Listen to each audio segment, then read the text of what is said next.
প্রত্যেক মাসেই আমার কিছু না কিছু টেস্ট থাকে, ডাক্তারের কাছে যাওয়া থাকে।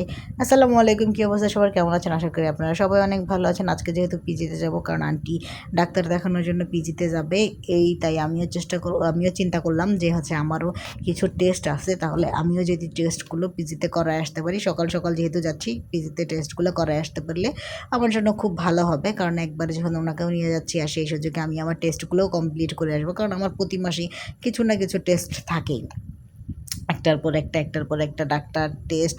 আল্লাহ দিলে, আল্লাহর রহমতে মানে আমারে আল্লাহ এই রোগের ক্ষেত্রে 10-এ 10 দিয়ে দিবে, এটাতে কোনো মাফ নেই, কারণ একটার পর একটা আমার আছেই। আলহামদুলিল্লাহ, আপনাদের দোয়ায় আপনারা সবাই দোয়া করবেন এইভাবে জানি থাকতে পারি, সবাইরে নিয়ে, এই রোগ ব্যাধি সবাইরে নিয়ে জানি ভালো থাকতে পারি। আপনারা দোয়া করবেন। যাই হোক না হোক, এই সকালবেলা তখন আমি আমার টেস্টের কাগজটা বের করলাম, একটা প্রেসক্রিপশন বের করলাম, ওইটাতেই ছিল, আর বাকি সবগুলো গুছায় রাখতেছি।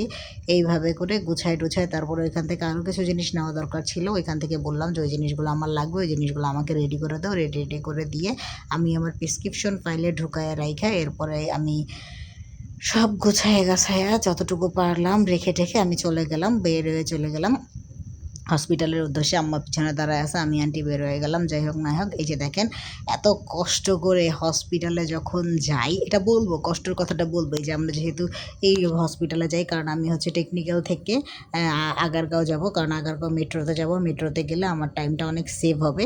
তো আগারগাঁও থেকে মেট্রোতে করে তারপর বাংলাদেশ বঙ্গবন্ধু শেখ মুজিব মেডিকেল ইউনিভার্সিটি, মানে পিজি, এই পিজিতে যাচ্ছি। পিজিতে যাওয়ার পর 4 তলায় অর্থোপেডিক্সের ডাক্তার, আন্টি অর্থোপেডিক্সের পায়ের ডাক্তার দেখাবে। এরপরে গেলাম, যাওয়ার পরে টিকিট কাটলাম, এইভাবে লাইনে দাঁড়ালাম। সিরিয়ালে আমি 2 নম্বর ছিলাম, তাহলে বুঝেন পিজিতে 2 নম্বর সিরিয়ালে ছিলাম, এত বড় একটা লাইনে, তাহলে কত সকালে আসছি, এত ভোরবেলায় উঠে জার্নি করে, এইভাবে বসে 2-3টা গাড়ি চেঞ্জ করে, 2টা গাড়ি চেঞ্জ করলাম, একটা মেট্রোতে উঠলাম, এরপরে হেঁটে হসপিটালে আসলাম।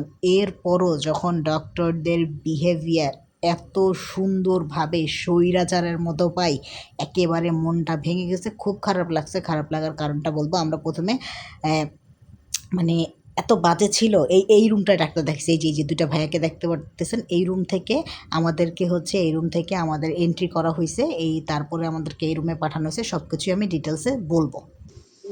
কত তারিখে আমরা ডাক্তার দেখাইছি? 18 সেপ্টেম্বর ডাক্তার দেখাইছি। আমাদের রুম নাম্বার দিছিল প্রথমে 409 নাম্বার রুমে, 409 নাম্বার রুম থেকে পরবর্তীতে আমাদের সিরিয়াল করছে 408 নাম্বার রুমে। 408 নাম্বার রুমের যে ডাক্তার ছিল, তার ব্যবহার খুবই খারাপ, জঘন্য লেভেলের খারাপ। রোগীর সাথে কেউ এই ধরনের আচরণ করতেই পারে না।